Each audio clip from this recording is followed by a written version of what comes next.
In today's video, I'm going to teach you how to change colors in Whimsical. Whether you're an experienced user or just starting out, customizing the colors of your elements can make a big difference in both the aesthetic and clarity of your board. So let's dive in and see how this can be done smoothly. To begin, make your way to the Whimsical login page. If you're not already logged in, you'll need to do so. The easiest way is to click on Log In with Google. This method is quite straightforward, especially if you prefer the convenience of using your Google account to access various services. Once you've selected this option, be sure to click on the Google account you wish to use. If you have multiple accounts, just pick the right one and you'll be redirected to the Whimsical dashboard promptly. Now that you're logged in, locate and open the board on which you're planning to make some color changes. This might be a design you're currently working on or a team project you want to tweak. Once the board is open, find the particular element whose color you want to change. Perhaps it's a text box or an icon that needs a little pop.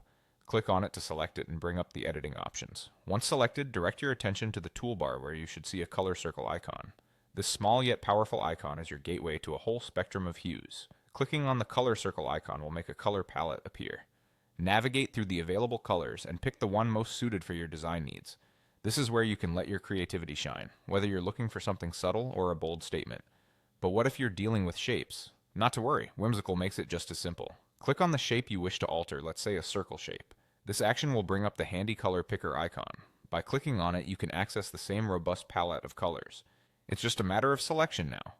Choose the color that best fits your project's theme, and watch as the shapes transform before your very eyes.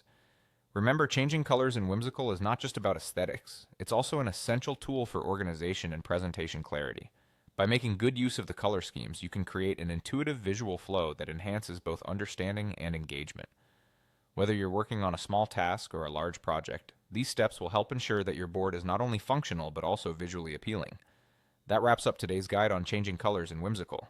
Happy designing, and as always, feel free to experiment until you find just the right look.